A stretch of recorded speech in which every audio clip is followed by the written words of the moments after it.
제가 계시록을 어렸을 때부터 많이 봤어요. 어렸을 때부터 많이 봤는데 뭐 너무나 많이 봐서 그 숫자를 헤아릴 수도 없을 거예요. 하도 많이 봤지만 이거 평신도 때는 당연히 해석을 못했어요. 그래서 이 목사가 되고 나서 이 본격적으로 계시록 연구를 했어요. 근데 연구를 해도 안 되고 연구를 해도 막히는 데가 너무나 많아가지고 계시록 이 강해를 한다는 거, 설교를 한다는 거는 생각도 못했어요. 근데 이제 언제부턴가는 이제 전체적으로 감이 잡히니까 이제 이 계시록 이제 설교도 하고 이제 강해도 하는데 제가 결론 내린 건 이겁니다. 그나마 풀 수 있는 게 뭐냐? 결론은 하나님이에요. 마찬가지예요. 계시록 강해를 들을 수 있다. 이것도 아무나 하는 건 아니더라고요. 이것도 하나님의 거. 이거를 잊지 않았으면 좋겠습니다. 제가 아무리 봐도 모르겠고 아무리 해석을 해봐도 안 되다가 이제 감이 이제 잡혔잖아요. 감이 잡히고 나서 그 후기를 한마디로 말한다면 계시록은 호프 메시지, 희망의 메시지, 이런 결론을 내렸습니다. 무슨 얘기냐? 계시록을 읽으면 거기서 무엇이 느껴지냐면 위로하기 원하시는 그리스도의 마음이 느껴져요. 이게 제일 중요한 거예요. 우리를 위해서 사도 요한을 통해서 앞으로 마지막에 있을 그 엄청난 사건들에 대해서 아주 구체적으로 세세하게 이렇게 알려주시는 분이 어디 있어요? 진짜 우리 예수님은 너무너무 사랑의 하나님이시고 너무너무 감사하신 분이고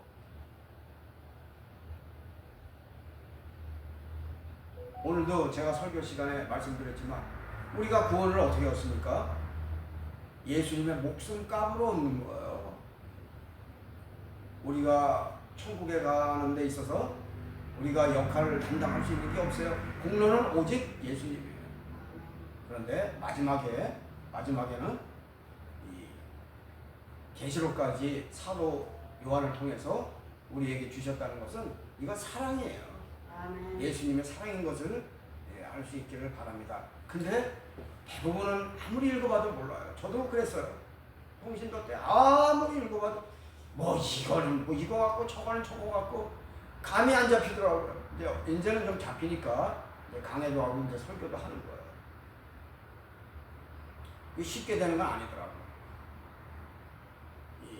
나만 그런 건가 그랬더니 아니더라고요.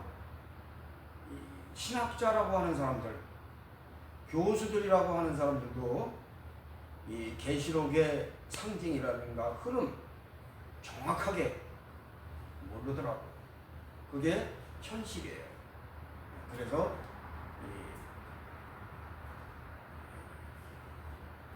왜 그럴까? 여러 가지 이유가 있겠지만 분명히 주님은 계시 보여주시는 거예요. 드러내시지만 아무나 알 수 없도록 하셨고, 그렇지만 신학자와 교수들이라는 분들이 또 이 상징이나 흐름에 대해서 정확하게 모르지만 그래서 공부한 건 있어가지고 잘못 해석한 것을 지적하는 것은 이거 전문가 기질을 드러내요.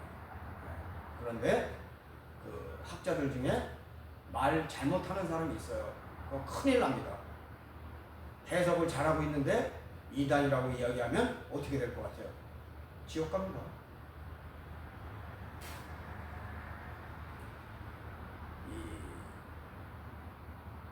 계시록 해석이 왜 계시록 해석이 왜 안 되고 있는가? 내가 이거 생각을 좀 해봤어요. 그럴 수밖에 없어요. 그럴 수밖에 없는 건 일단 창세기 1장을 해석을 제대로 못하기 때문에 거기서 걸리는 거예요. 우리 장로교회는 우리 개신교회는 졸라 스크립투라, 그러니까 오직 성경으로, 이게 이 종교 개혁자들이 내세운 구호 중에 하나예요. 이 믿음으로 구원을 얻는 것은 정립했지만 창조주의 이 첫 작업, 이 창세기 1장을 해석을 제대로 못하고 있어요. 이거 참 너무 아쉬운 일이에요. 아쉬운 일이고, 그렇지만 이제는 풀릴 때가 돼서 저 같은 사람들도 이렇게 계시록 설교를 하고 있습니다.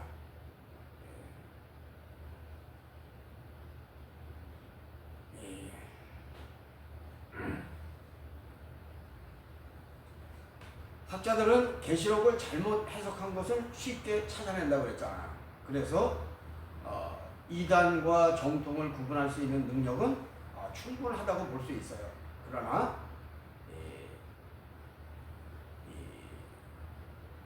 그래도 조심스럽게 계시록 해석에 대해서는 함부로 잘 모르겠으면 정확하게 알 때까지 말을 안 하는 게 좋아요. 어쨌든 잘못 해석한 것은 냄새가 나게 돼 있어요. 그리고 바로 해석한 것은 이게 성령의 은혜로, 성령의 도우심으로 우리가 향기가 나게 되어 있는 것을 우리가 알 수 있어요. 누구든지 알 수 있어요. 왜? 내주하시는 성령께 의지만 하면 되는 거예요. 그걸 못하기 때문에 이게 냄새 나는 거구나, 이게 향기 나는 거구나, 이걸 모르는 거예요.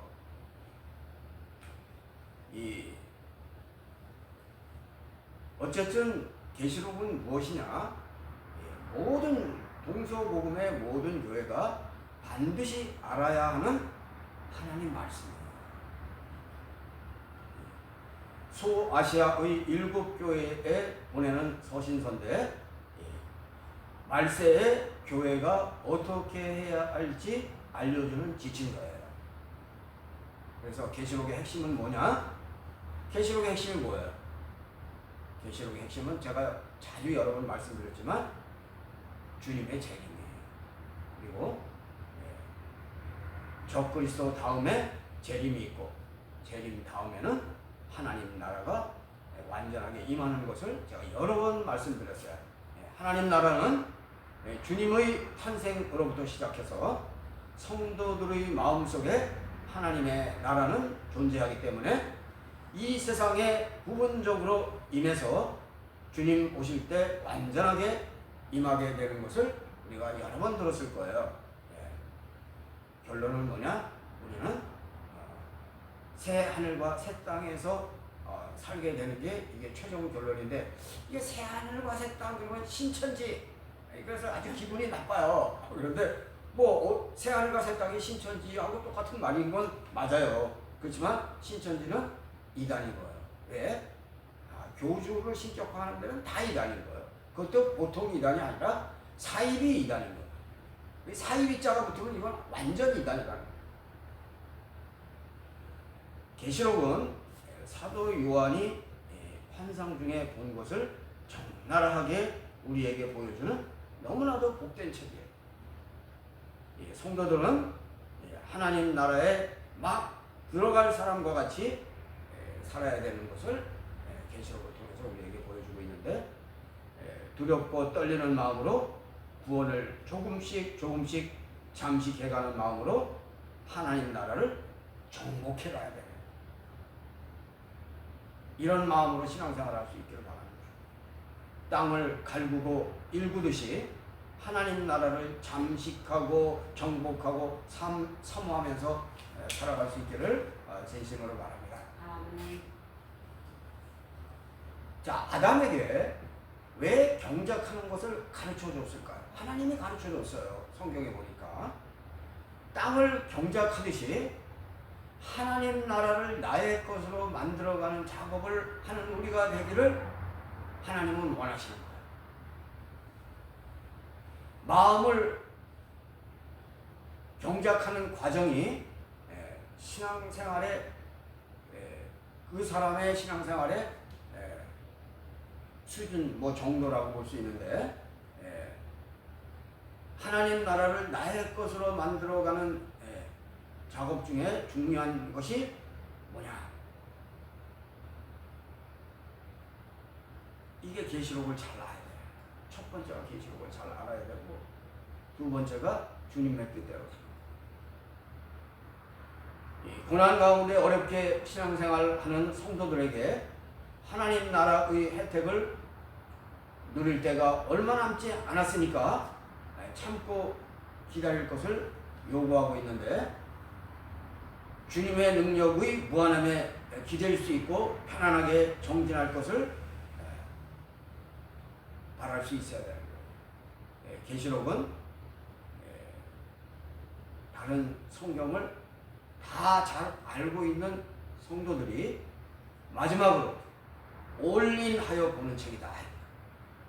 이게 쉽게 이게 되는 책이 아니다. 다 알아도, 다른 데는 다 알아도 여기는 쉽게 되는 게 아니다. 그래서 아까도 말씀드렸지만 드라마틱하게 정점에 있는 장면이 무엇이냐? 계시록에서도 우리에게 결국 알려주고 있는 건 뭐냐면 재림이에요. 재림. 이 복음을 받아들이고 정상적인 믿음의 성장으로 정점에 서 있는 믿음을 점검하는 중요한 말씀의 책, 이게 계시록이다. 복음을 받아들이고 부활신앙으로 부분적으로 하나님 나라를 마음속에 건설한 성도들은 계시록으로 점검하고, 그리고 또 단련해서 이 말씀을 읽는 자와 듣는 자와 지키는 자의 복을 누릴 수 있기를 진심으로 바랍니다. 아멘.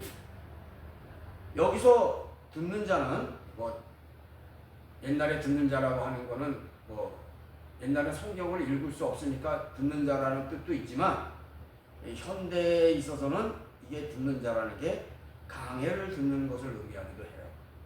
그래서 이 강해하는 목사가 이게 복 있는 목사예요. 그리고 강해를 듣는 성도들도 이게 복 있는 것을 잊지 말아야 돼요. 아무나 들을 것 같은데 들을 수 없어요. 희한하더라고요.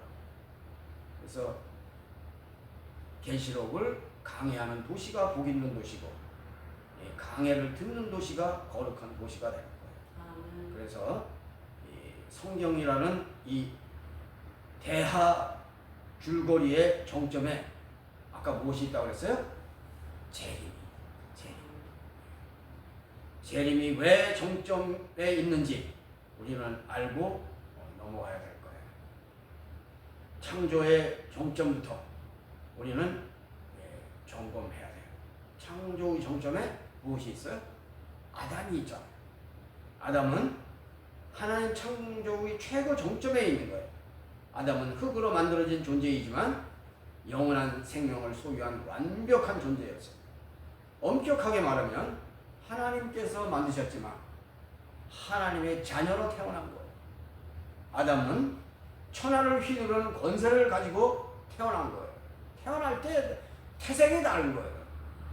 뭐 진화론에서 이야기하고 있는 단세포가 다세포가 되고 저등동물이 고등동물이 되고, 이거 이 성경하고 정반대의 이야기예요. 즉 무슨 얘기냐? 진화론은 진짜 사실에 입각한 팩트 같지만 이건 거짓이다. 성경은 거짓인 진화론을 버리고 보는 책인 것을 잊지 말아야 돼요. 발음이 오늘 잘안 돼요. 뭐라고요? 발음이 정확하게 안 돼요. 발음이 정확하게 안 들려요. 지나는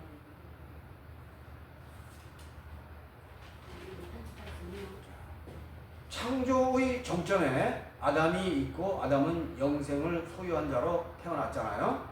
그런데 이 영생을 잃어버린 아담이 되어버렸잖아요. 타락한 아담, 망가진 아담, 회복 불가능의 아담을 회복시키겠다고 약속하시고 예수님께서 오셨잖아요. 그 예수님을 우리는 하나님으로 알고 있잖아요. 그 예수님은 겸손하시고 낮아지시고 제물되기 위해서 오셨잖아요. 매우 힘들게 십자가에서 죽으시고 구원을 이루신 것도 우리가 이미 잘 알고 있는 명백한 사실이잖아요. 그리스도를 믿는 자에게 구원을 허락하셨고, 구원은 곧 영생인 거예요. 구원은 이 세상에 있을 때 이루어지지 않습니다. 믿는 우리가 다시 부활할 때 완벽하게 이루어진다는 것을 우리가 알고 있잖아요. 영생을 회복하는 부활이 있는 그 놀라운 때 예수님의 재림이 먼저 있는 것을 우리가 알고 있어요. 재림은 구원의 완성이고 새 시대의 시작입니다. 재림은 뭐라고요? 구원의 완성이고 새 시대의 시작이다. 자, 오늘 이제 구성에 대해서 말씀드릴게요. 토라하고 마태복음하고 계시록은 5부 구성으로 되어 있습니다. 그래서 계시록 1장은 서론이에요. 그리고 2장, 3장은 교회를 향한 메시지이고 4장부터 18장까지는 해석하기 곤란한 대환란이고 그 다음에 19장에서 22장 5절까지는 하나님 나라의 오심에 대해서 말씀하고 계시고 22장 6절에서 마지막 21절까지가 맺는 말로 이렇게 5부 구성으로 되어 있는 거예요. 그래서 계시록의 구성에서 핵심은 어디에 있다? 5부 구성은 어디에 있다? 가운데 있는 거예요. 가운데. 그러니까 4장에서 18장 대환란이 이게 핵심이에요. 다른 데는 사실 부속이에요. 부속. 그러나 개인 구원의 입장에서 보면 예수님의 말씀이 더 중요하기는 해요. 믿음이 자라가는 과정 속에서 바울이 7교회에 보낸 서신서는 여러 가지로 도움이 되는 지침서인 것을 우리가 알고 있는데, 믿음이 어느 정도 자란 성도가 하나님을 직접 뵐 것을 생각하면서 믿음을 최종적으로 점검하는 지침서가 2장, 3장인 것도 정확하게 알았으면 좋겠어요. 예수님께서 아시아의 7교회에 보낸 서신서는 믿음을 총정리하게 하는 마무리책이라고 말할 수 있는 거예요. 2장, 3장을 잘 읽고 깨닫고 생활을 점검하고 정리하고 고쳐 나갈 수 있기를 바랍니다. 천국에 가지 못하면 아무 소용이 없다는 생각으로 주님께서 원하는 삶을 우리는 살아야 될 거예요. 죽을 만큼 고통스럽게 신앙생활하는 성도들에게 이 또한 잠시 지나면 전혀 새로운 천국이 있으니 그것을 소망하며 바라보게 하여서 고통으로부터 벗어나게 하기 위한 위로의 책인 것을 기억하시기 바라겠어요. 그래서 그런데 오늘 1장은 어떻게 되어 있냐? 5부 구성으로 되어 있는데 1장은 3부로 되어 있다 이거예요. 그래서 1절에서 3절은 머릿말이고 4절에서 8절까지는 인사와 송영이고 그 다음에 9절에서 20절까지는 주님의 계시고 그 다음에 2장 3장은 서신서의 총결산이고 그 다음에 4장에서 18장까지는 대환란에 관한 예언서라고 볼 수 있다 그 얘기입니다. 오늘은 여기까지 하도록 하겠습니다.